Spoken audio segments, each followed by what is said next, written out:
All right. Welcome in Title Tribe. It is your boy George. I am here doing another offseason 32 team breakdown. As you could tell by my background, we are doing the Cleveland Browns today. Super excited about this. We have a returning guest who I will get to in a second. But if you've noticed, Justin's not here today. I had to pull in a ringer. I had to get an actual professional in here to replace him. That guy wasn't available, so I got my boy Joe over here. Joe, how are you doing this evening? I'm doing great. I'm happy to be here talking Cleveland Browns tonight with Garrett Bush. And not only did you get a ringer, you got a great looking guy too. So I'm happy to be here. I'm happy to bring my beautiful looks. Absolutely. And as Joe mentioned, our guest is a returning guest. It's Mr. Garrett Bush. Garrett, why don't you go ahead and introduce yourself, tell everybody where they can follow you and all of that good stuff. Oh man, I first and foremost, thank you guys for having me. I appreciate it. What I'm saying? Good. Look forward to talking a little ball with you, man. I'm a little bit everywhere. You can check me out. Start by my radio show, Saturdays 8 to 12 on 92.3 The Fan. I think you can find it on the Odyssey app still. You can check that out. You can rewind it. Monday through Friday, I'm on the Ultimate Cleveland Sports Show, 11 a.m. to 1 p.m. That's Monday through Friday. And then the show's on WKYC on cable. So if you happen to be in the Cleveland area, WKYC Channel 3, you can catch us on Fridays from 12:30 to 1. Bleacher Report, I'm a contributor over at Bleacher Report for the Cleveland Browns. So, I'm doing different things up there. So you can follow me on Bleacher Report so you'll know exactly when I'm coming on. I just did a podcast today about three of the burning thoughts from training camp or mini camp. So I did that. And then I think that's all. I think that's the only jobs I got. Check out the Barbershop YouTube channel. I do Barbershop YouTube channel. Check that out as well. That is a lot. You are a busy man. And with all of that going on, you were still gracious enough to give us about 30 minutes of your time. So again, greatly appreciate it. We're going to go ahead and hit the intro and we'll get into the show here in just a minute.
All right. I absolutely love that intro. I do too, man. So I like that. We're jump right into this. We're going to start with probably the most important position on the field. That's the quarterback room. Cleveland's they've remade their quarterback room from what it was last year. They brought in a couple backup, not all really all pros, but Pro Bowl caliber players. You got Jameis Winston, former number 1 overall. They brought in from the Ravens. You still got DTR. Is it DTR? Yeah, DTR. Yep. Rookie from last year, and a returning Deshaun Watson. What can we expect from that quarterback room? Like, what do you think of that quarterback room? I like the depth of the quarterback room. I think last year, when you saw DTR and Phillip Walker as guys, and then obviously Joe Flacco at the end of the year.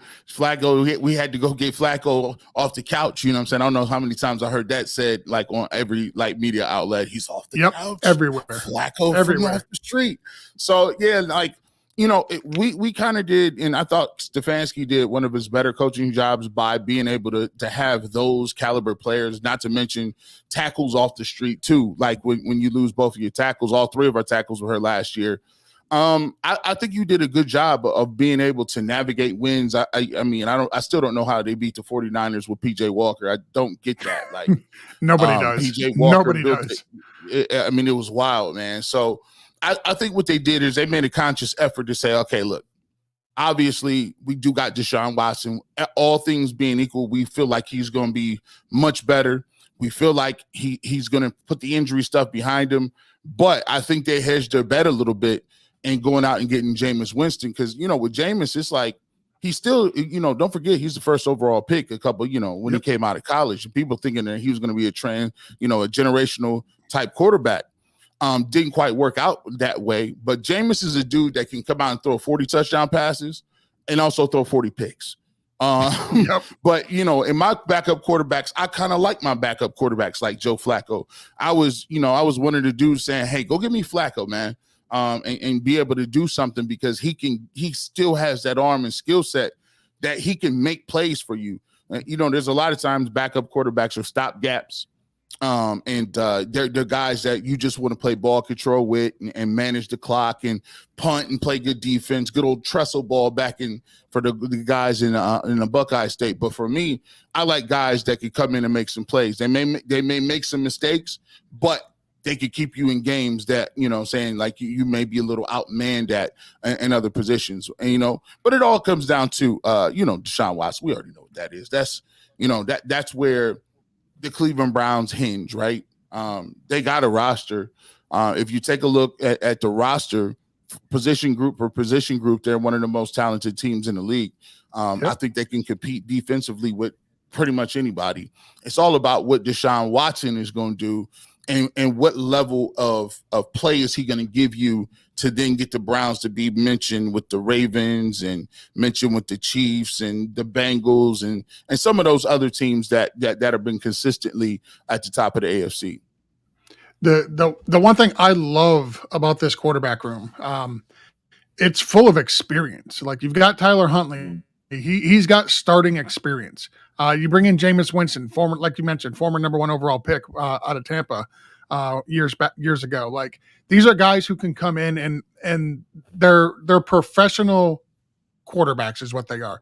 They're not a rookie inexperienced. They're not guys who are, no offense, Joe Flacco, but just coming off their couch type guys. These are guys who have professional NFL experience, and they've been in the league consistently. And as far as Tyler Huntley goes, like, he was in the Pro Bowl a year or two ago. Like, I mean, it was relatively recent. So it's the most important position on the field, and I feel they did the best job of any team really in the league at addressing the quarterback room. So I love what they did. And like you said, everything is Deshaun Watson. That's the key. Is he going to be ready to start the year? When you look at the mini camps, right, and you had an opportunity, I've interviewed him, had an opportunity to talk to him and guys and people been at practice. He looks like he's going to be ready. Now, look, he came out earlier during this process and was like, listen, I'm ready to go. I'll be ready to go first game. And, Kevin Stefanski in the front office, they had a couple conversations with him. Hold on, listen, we're not going to do this again. We're not going to do the week to week. We're going to give him the company line like, hey, day to day, just trying to get healthier and better. They send him to the Nick Chubb school of PR.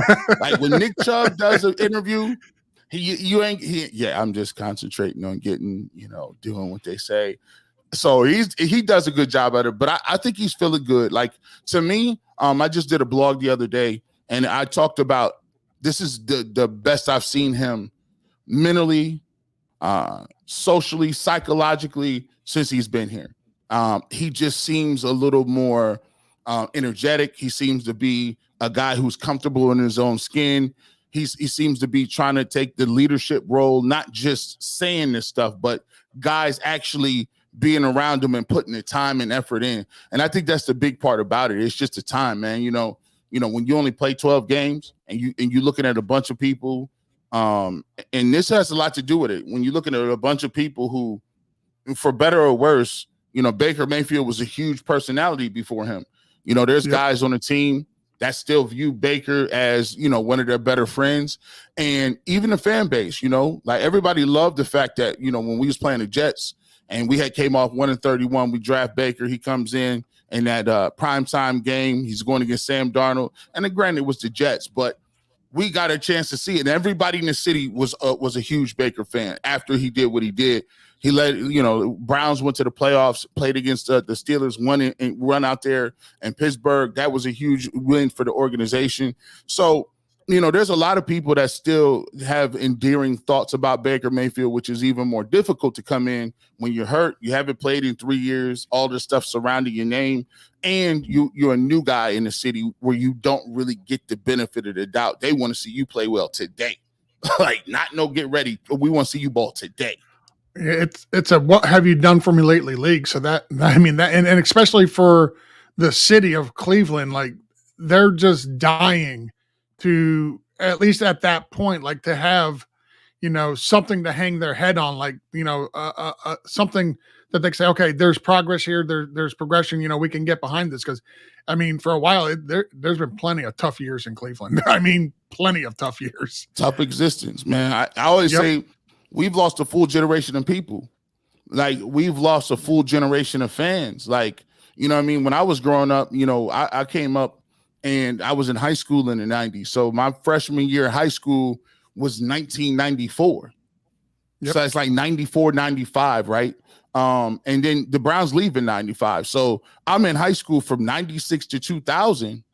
And guess what? Like there was no football. There was no, like I watched college football, but I tried to watch the Ravens. Like it was like, but are the Browns the Ravens or like, it's like breaking up with your girlfriend and you guys are broken up, but you still call each other at 1 a.m. Like, it's like, we're not really together. Like, or you're divorced and you're staying over because you're co-parenting. Come on, man, stop playing games, bro.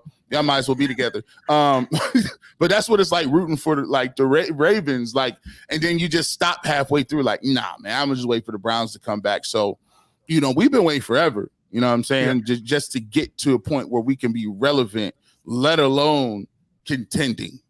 Yeah. Yeah. Joe, why don't you jump in this?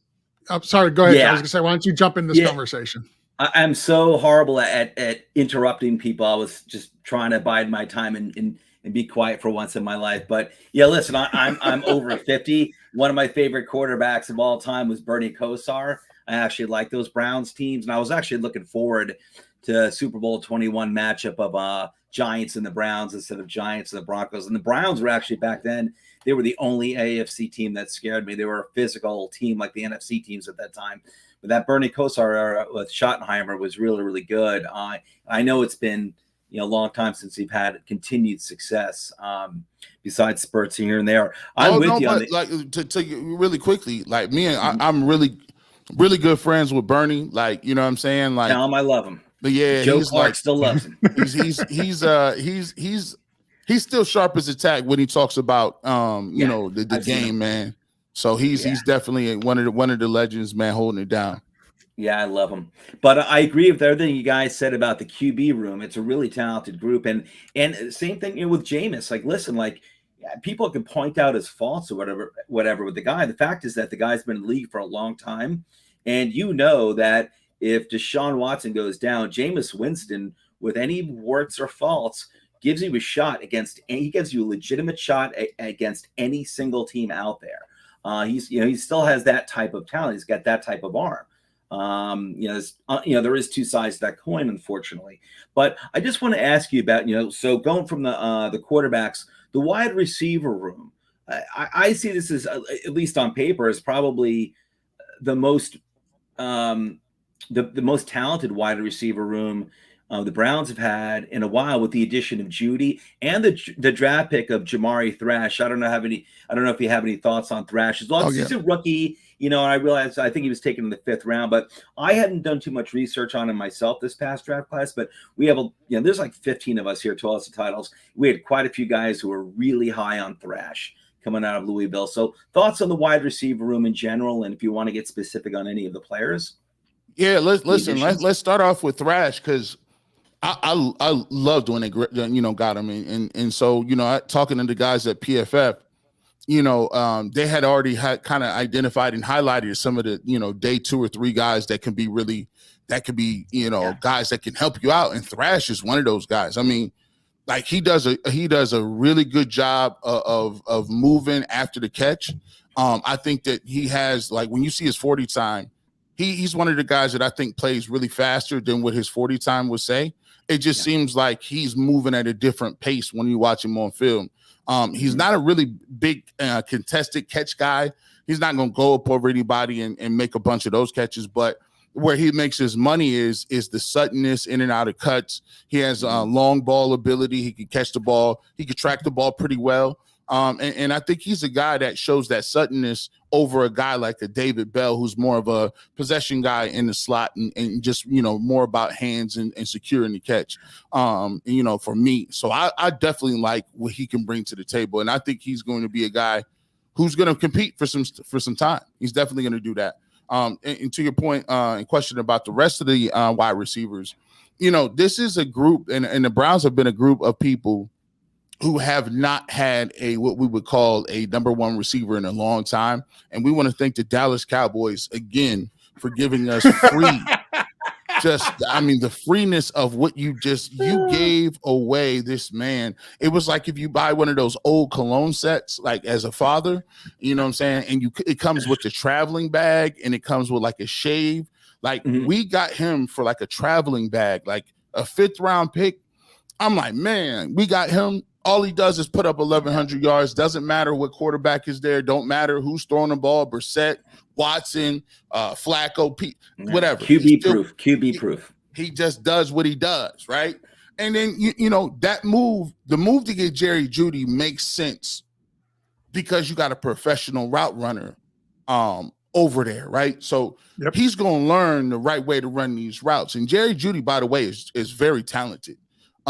Sometimes in the league, and I had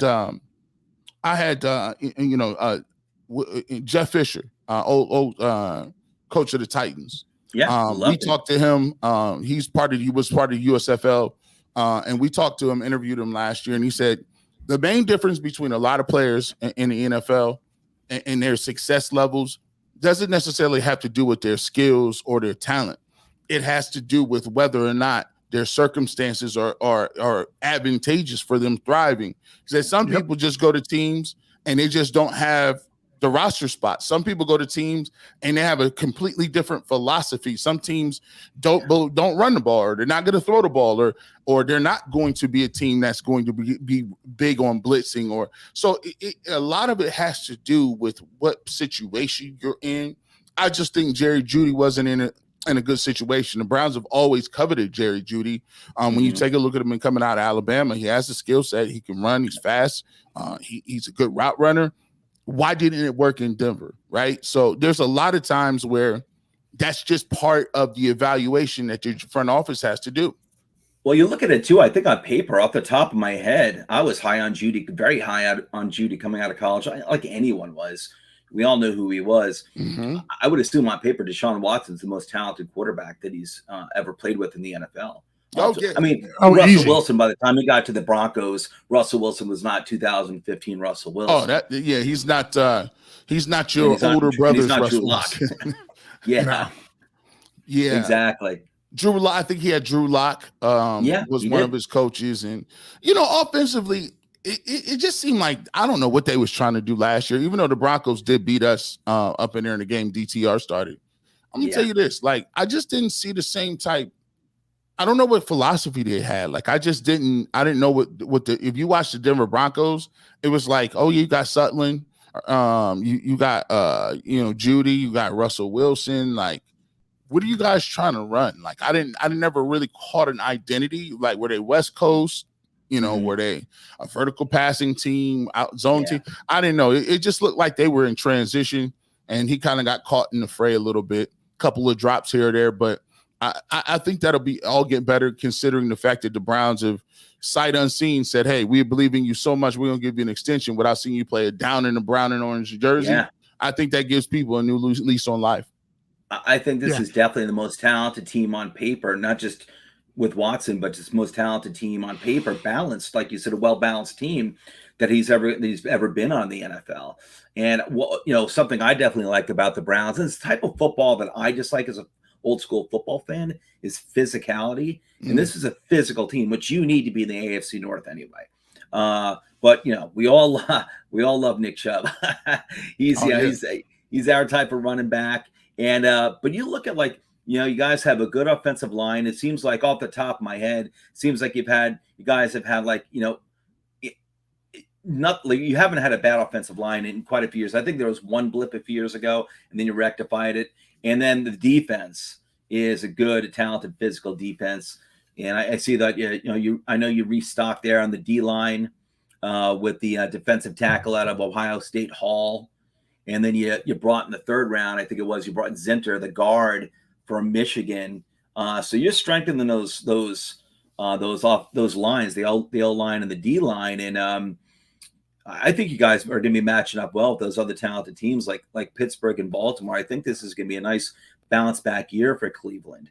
But are you guys enjoying the physical football, or is the Cleveland Browns fan base, a lot of teams in this generation, they want the sexy, they want those 60-yard passes, and that's fun and all. But he's taking a shot at my Dolphins right now. I know he is. I absolutely know he is. I love your not at all. I love your wide receivers. I would love for my Giants to have that. Don't get me wrong. But if I had to choose, I'd rather have a really good physical team, and they have the wide receivers now to the Browns. The Cleveland Browns fans, do they have a preference for hey, we just want to ground and pound and throw it when we have to, or is there a feeling you feeling about that at all? Or I think everyone knows, and I think one of the big reasons that we were such a I would say a ground and pound team. We kind of were built. You can do it. You're successful. Yeah, we were kind of built Dorsey was here before Andrew Berry. And some of the things that Dorsey was trying to do, I think he lucked up, right? He got to his position where, when the Browns were here, and they were getting to the point where they were trying to make a push to get into the playoffs. One thing Dorsey fell in his lap is he went out and got Kareem Hunt, who, he had drafted in Kansas City. I remember. Mm-hmm. And so when you get Kareem Hunt and you got Nick Chubb, it's that's a hell of a running game, right? Joe Bitonio, one of the best guards in the league. And why would you not build an offense around that? Why would you not focus your offense? And that's exactly what the Browns did. Now, here's where I think there are some limitations, right? I think that what they needed at the time was an opportunity to mix the best of both worlds. Now, if you remember, they had Jarvis Landry and they had Odell Beckham Jr., right? And they both were, at that time, two of the most prolific, receivers, in their short time in the league. And I think one of the things that happened was Kevin Stefanski had a specific way he thought about offense, coming from kind of the Gary Kubiak offense, running the zone and a lot of 12, 13 personnel with tight ends and different things like that. And I think that just never quite meshed to shadow or kind of spotlight receivers on the outside. But it's kind of hard to say you got to switch everything up when it's working, when you're winning. And when you're winning games and you're going to the playoffs and you got Nick Chubb and he's one of the most beloved Browns of all time, people going to say, hey, listen, don't get too cute. Hand the ball to Nick Chubb and keep it pushing. The strength of your offensive line with Wyatt Teller or Joe Bitonio, 2 All-Pro type caliber guards. Hey, listen, let's roll with that. I think where this offseason and you make a change with Alex Van Pelt, I think what happens is, the front office starts to look at it and say, okay, well, look, the Miami Dolphins, they got a 4x1 track team. I mean, A-Chain, they get him. They got Waddle. They got Tyreek Hill, right? And when you're playing teams like that, even when you see Kansas City, they got, they went out and got the kid from Texas who was a speedster. Then they went out and got a Hollywood Brown. And you look at what T. Higgins and Jamar Chase are on the board with, right? It's tough to hold those guys to a certain level of points, right? Mm-hmm. You at least got to bring me something offensively. You at least got to give me something because, you're not going to hold them teams into 12 points, 13 points. Now, the Browns have one of the best defenses in the league. Mm-hmm. Can you imagine what they could do if they could say, all right, well, that Deshaun Watson and these receivers in this office is going to give you 24 points a game? What? Yeah, we take that every day and twice on Sunday. Mm-hmm. So I think now that's why you're starting to see them shift in the way people think about things, because now the rules are set up where they can't even hip drag people no more. They can't even hip take down.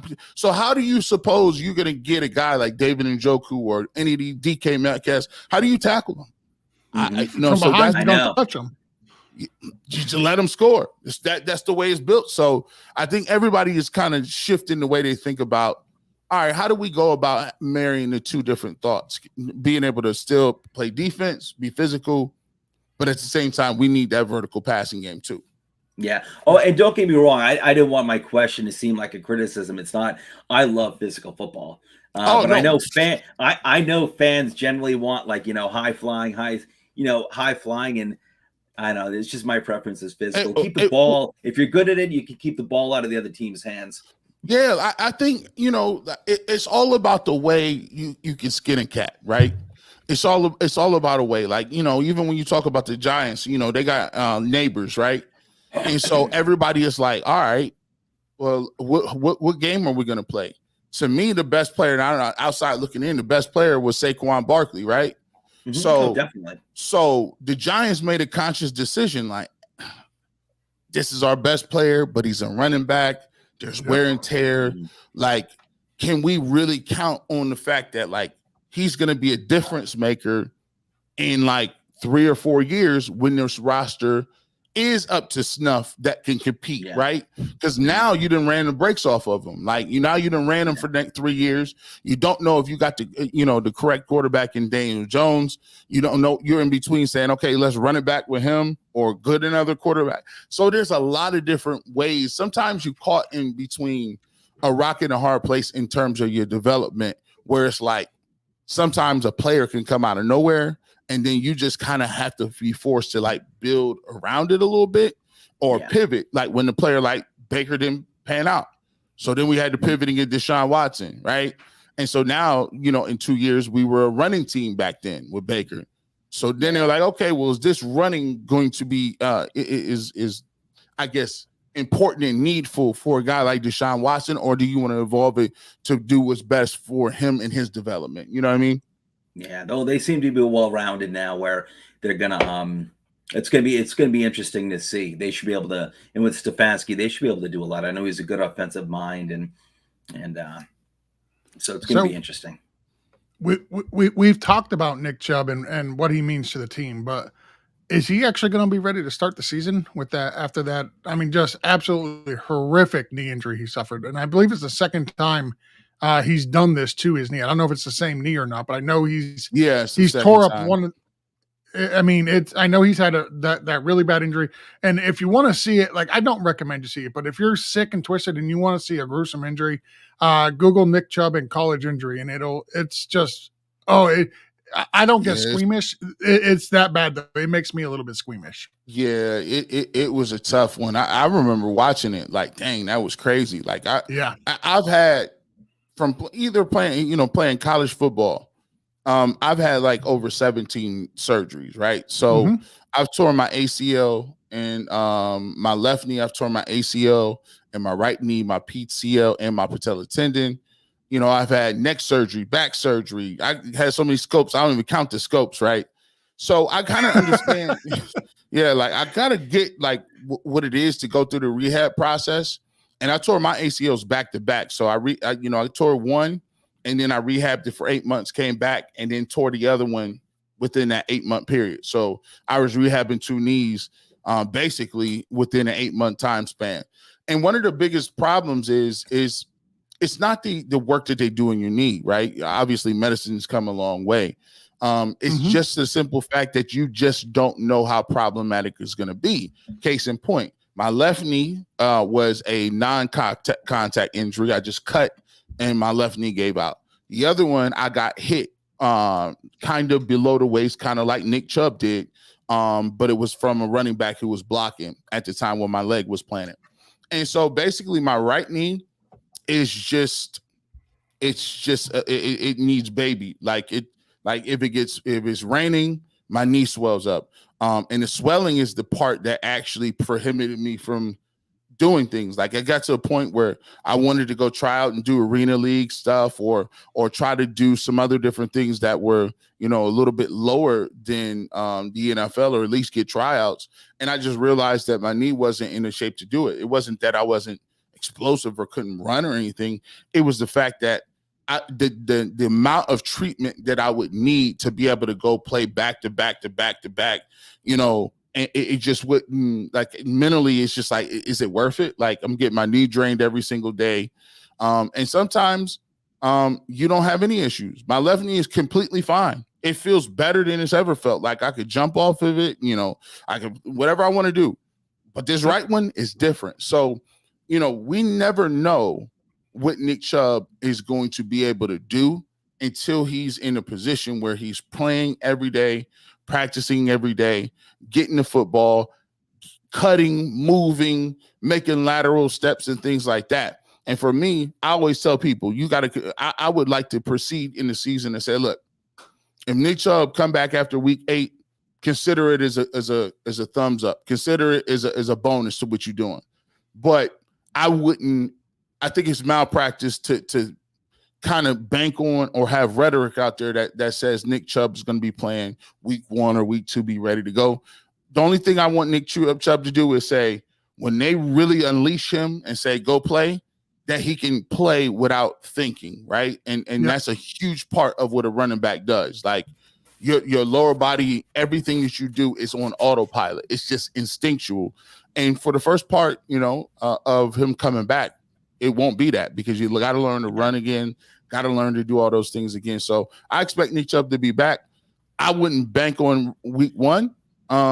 If he does come back week 1 and he's 100% and he rushed for 100 yards against the Cowboys, I'll clap it up and shake his hand. But if he don't, you got to have other contingency plans. Yeah, people can't really expect an Adrian Peterson type comeback. No. That's pretty much kind of a one-off. That's Adrian Peterson. Saquon Barkley. He's one of one. Same thing. Yeah, exactly. And Barkley went through the same thing a few years ago. He tore his knee. First full year back, he wasn't the same. He was out in the field the same, all 16 games. Wasn't the same player, and it wasn't until the following year, 2022. Where he was back to being himself. So it usually takes a full year of being on the field. Yeah, all right, 100% so yourself. We're pushing over 30 minutes here. I told you I'd get you about 30 minutes. I'm going to end the show with it's called the one last question. It's probably the hardest question you'll get asked this whole week. So I hope you're prepared. All right, here we go, man.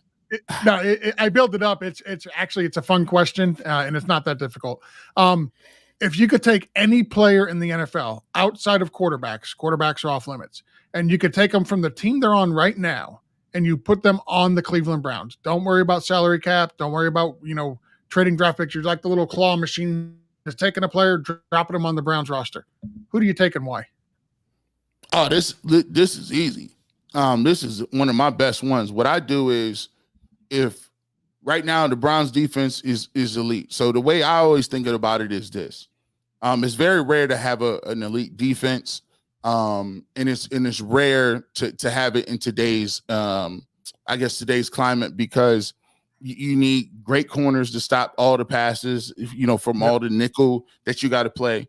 And you also need to be able to get a pass rush with 4 people, right? You want to keep 7 people in coverage, and even with those 7, you may have to take one of those 7 to spy a guy like Lamar Jackson or spy a Patrick Mahomes, right? So I want as many guys in coverage as I can get, man. I want to get home with 4. So in my roundabout way, I already got Myles Garrett. Give me Micah Parsons, and I throw him on the other end of Myles Garrett, and I got Denzel Ward, I got Mark Emerson, I got Greg Newsome. I still got some guys in the secondary I think can lock down dudes. And can you come on, man? You got two of the best rush ends with Parsons and Myles Garrett. Can you imagine the terror? That would wreak over all the teams. And by the way, if people out there, one of the greatest teams of all time was the Patriots, and winning 19 games in a row, and they was washing everybody. So they ran up on the Giants, and the Giants had a young Justin Tuck They had a Strahan, O.C. Umanuro. He was out there. They was putting that defensive line package together. Really, NASCAR. They was playing with three defensive ends, right? And they was able to get guys home. Able to put some pressure on Tom Brady, and they had a Randy Moss at the time. Yeah, so for me, I'm gonna take the defensive lineman, and I'm gonna just shake everybody's hand and say good luck with this defense. We don't need. When George asked the question, Micah Parsons was the first player that entered my mind for my Giants with the same question. I honestly, I thought devastating duo. I thought you might go TJ Watt just to take a little of Pittsburgh and weaken them as well, just being in the division and that team expected to be much improved from years past. But no, Micah Parsons. I'm so petty. I would take TJ Watt, put him on the team, and not play him. Make him pay for the injustices they've done to Cleveland. Yes, no stats for you, and the Steelers don't got him, right? That's a level of petty that I can actually get behind. That is absolutely phenomenal. Yes. All right, so we're going to go ahead and wrap this up. Garrett, again, greatly appreciate your time. Great talking to you once again. Why don't you go ahead and tell everybody one more time where they can support your work, any work that you have coming up that they may be interested in that they can follow. Oh yeah, listen, we got something coming up here. We're gonna be shooting a documentary. We'll put that out probably on UCSS, Ultimate Cleveland Sports Show. You can just Google that. We got all kind of videos up. Over 40,000 subscribers. We do shorts, we do videos. Me, Jay Crawford, Adam the Bull, Mikey McNuggets, Earl the Pearl. A lot of guys over there. I mean, with great interviews. If you're a baseball guy, we just talked to Mike Chernoff, GM of the Guardians. He was on today. Good conversation. But if you want to check that out, Ultimate Cleveland Sports Show, Monday through Friday, 11 a.m. to 1 p.m. The Barbershop on 92.3 The Fan in Cleveland, Ohio, WKRK-FM. That's 8 to 12 p.m. every single Saturday. And then you could also check me out on YouTube, Garrett Bush, The Barbershop, and also contributor over in Bleacher Report. And you can follow me at GBush91 on. Oops, sorry, I hit the wrong button there. It's all good, man. I'm never going to get used to hearing the Cleveland Guardians. I'm just going to throw that out there. Like you said, Cleveland Guardians, and I'm like Commanders. Who is the Cleveland? I'm like, oh, former. Okay, now it makes sense. Yeah. I'll never get used to that. I'm sorry. Don't worry about it. We had a tip jar for every time that we were doing a show. We had to put like $1 in there when we would say Guardians. Versus Indians, right? We would say Indians and we get dinged. Man, that thing was full of money, bro. We had to stop. I tell him, I said, man, I'm sorry, bro. You cutting into my gas money, bro. This is crazy. Everybody was doing it, right? Like you said, Commanders was, that's another one. It just takes forever to get, it was harder for me because I grew up in the 80s, so I had decades of saying, Redskins and. Yep. And that was still, I think, the most beautiful logo in all sports. It was one of the nicest ones. It was iconic a little bit. It was gorgeous. And of course, I get it, of course. But I had to I'd always forget Commanders. I just started calling them Washington, and that was it. I still think to this day they should just change it to Washington. Drop Commanders, drop a team name, Washington. That's it. Or Washington football team like they had it. Man, you know what's so messed up? Nice and clean. I'm big into the situation with I like team gear. I'm the gear guru, and so I had just purchased this this Cleveland Indians, it was like a 1997. It was a Letterman, blue sleeves, right? It was sewn on. This thing cost me, oh my goodness. And I wore it to a photo shoot one time, and then I did a show and was like, yeah.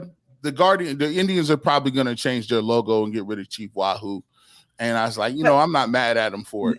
And now it's a collector's piece. And I'm like, man, I felt bad because then they're like, well, now since you told them to change their name, they changed their name. I said they wasn't just paying attention to me. They was going to do that anyway. So I gave him the jacket to my dad. So I gave it to him. I only wore it once, but he was like, listen, he's like, I'm retired. And I'm 65 plus. I can wear anything I want to. I'm not worried about nobody's backlash. Exactly. Exactly. He's at that. I don't give a. Yeah. He's unplugged for the Matrix. Like, I don't go to work. I'm on fixed income. Yeah, you can't listen. You can't cancel a retired guy at home. No, it's hard to do. It's real hard to do, especially if the retired guy just doesn't give a damn, right? Like he don't care. He's in his own world. He's like, yo, listen, I ain't trying to press nobody out here. I'm about to wear this jacket to all the Guardians games. I said, man, salute to you, man. I bet that jacket's beautiful. Oh, it's crisp. Oh my goodness. It's like I have not seen one like it. I am not seeing one Indians jacket like that. And I keep trying to run across it again. I'm like, man, I might got enough nerve. I might just want to get there. Because like you said, it's a collector's item now. And I'm like, man, where did I get that from? Man, I have not seen it. Even if they just changed the name and kept the logo was so nice, man. Yeah, it was, iconic, man. And Florida State, Florida State screwed us all. Florida State was like, y'all can say whatever you want. We're keeping the Seminole. Yeah. Well, stand. Nothing derogatory about it. It's just the name of a tribe, I guess, the Seminoles. And but the logo, man, Washington should bring that logo back, and just the logo, just call themselves Washington, and that's it. Man, I think I think Florida State actually went to the Seminoles and basically asked them like, hey, can we keep it? And they're like, oh yeah, like that was the right move. Yeah, we love it. They thought it was great honoring them. Like, they had no issue with it. And I don't want to get into the politics of it, but like same thing I feel is with the Redskins. Like, there wasn't really any Indian tribes out there saying, hey, we find this offensive. We want change. Like, there was a lot of Indian tribes that are like, no, we support that. It's not offensive to us at all. I have a great idea. Go ahead. I'm scared. What Cleveland should have done is they should have gone to India and asked people in India if they could use the name. Right. That, Christopher, think outside the box. Because apparently Christopher Columbus thought he was in India when he got here, but misunderstandings happen. It's one of those things. But you wouldn't be surprised. For me, you would not be surprised. I don't know if there's the level of vitriol, but there are Indians fans who refuse to call them the Guardians. They refuse to buy any more merchandise. Some of them have refused to even say, I'm going back to games. I don't know if it's been that way with the the Commanders, formerly known as the Redskins. Yeah. But some people took that really seriously. And I was like, man, I just call them Cleveland. I think if they refuse to go back to Washington, I think that's more because of the current condition of the stadium. From what I've heard, I haven't been to it yet, but I've heard the stadium is it's bad. Oh yeah, it's really bad. Really bad. Oh, it looks bad. And it just seems like, don't it seem like teams like that just keep resetting? Yep. I just be like, man, ain't this a new this? It's like I think a perpetual reset. It happens, I think, a lot when you haven't been like Washington hasn't been good. They haven't been relevant in decades, since like the early 90s, to be honest. And I think Giants are kind of going through that. They've been not relevant, to be nice, for the past 10 to 12 years. And mixing things up, I think, when you've been bad for a long time and you're trying to get, some fan attention, and it's not a good idea. What would be really nice with the Giants, if the Giants and the Jets could get together and decide, hey, we're just going to change our turf. That in itself would be just the best. I cannot believe that we're all on a tangent. I can't believe Aaron Rodgers was just like, oh yeah, I got vacation. I'm like, you didn't know this was already on this. You knew about this prior, since January 1. And it seems crazy, right? So let me get this right. At the end of last year, he was running around talking about, hey, listen, I'm coming back. I'm going to play. I need to be. They kept a roster spot from somebody just to fake like he was going to be there the last game of the season outside of playoff contention, right? And now you get an opportunity to play, get acclimated, get back to business. Oh, you're like, oh, no, I got something important to do. It's called vacation in Europe. Yeah. I hear you. And listen, if it were me, I'd be there. But it kind of reminds me of Michael Strahan. The year before he retired, he'd been in the league for like 19 years as well. And the final year was when they went to Super Bowl 42 and they upset the Patriots. But he was leading up to that start of that season. He was unsure if he was going to retire. He decided to come back at the last second. But even like that year and also like the previous 2 years, he was like, I've been there, I've done that, I know what I'm doing. And he'd show up late at camp or whatever, or like, before the season started. And he was great. I think like Aaron Rodgers, when he's been around for that long, but no, I don't think it sets the right tone, I guess. I guess I wouldn't have had a problem with it. I don't think I would have had a problem with it. I don't disagree with you. If it was in Green Bay, right? Yep. I don't care. Don't show up. Good like whatever. Good like Myles Garrett, like he don't be coming to OTAs, and I'm like, what are we going to teach them about rushing the passer? That's all they're going to do is like go over there, beat that guy around the corner, and try to hit the quarterback. Like Strahan. Like what are you going to teach Strahan? Like I just think it's weird because quarterbacks. I hear you. Different. Like especially when you're talking about a guy who only played 4 snaps the whole entire previous year. And that was his first year in a new city with a new team, getting those live reps, getting that repetition and building that camaraderie with his wide receivers to work on the timing and all that. Like that is pivotal. You're right. I mean, but I'm not surprised because we're also talking about the same guy who honestly, like, he had to think about whether or not he wanted to run for vice president of the country or not. So, I mean,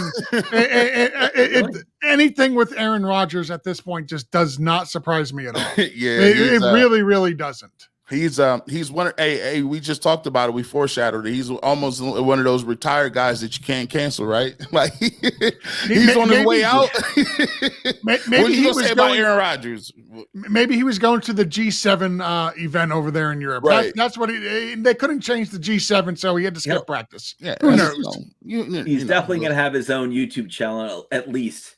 It'll have millions of subscribers. Definitely. Yeah, he's retired. Yeah, Pat McAfee and boys over there, they're gonna set him up good. He'll be with the Ringer or somebody like that. He'll link up with somebody. He's a Barstool Sports guy, 100%. I know he is. That's where the money's gonna be right there. Aaron Rodgers and Dave Portnoy will have their own show. That's money in the bank right there. Just start printing it. And his first guest is gonna be Joe Rogan. I'm telling you, like his co-host could be too. Who's the guy who the defensive lineman? He used to do the belt thing with the commercials. What was his name? Oh, the Discount Double Check. But he used to do the. It wasn't BJ Raji, was it? It was no. Raji. It was it Raji? Yeah, it was. It was Raji. He just kind of disappeared too. Like one day he was like, I'm going to retire, kind of, and then I was like, you ain't heard nothing from him. Yeah, I was like, Raji could be his co-host. You do know that when you retire and it's football, nobody signs back out, like except for if you're Jason Witten, who just was in the booth for a second. It was like, I might not be too good at this. Let me go catch a couple more passes. And let me get one more year's worth of game checks. Right. Yeah, we can do that, man. So, but all right, Garrett, this has been an absolute blast. I absolutely love the energy you bring. I look forward to these shows every year. We're going to go ahead and play the exit video, get you out of here. Again, thank you very much for your time. It is greatly, greatly appreciated. Appreciate you guys. Have a good rest of your weekend. Happy Father's Day to all those who are watching and those on the cast. So we appreciate you, man.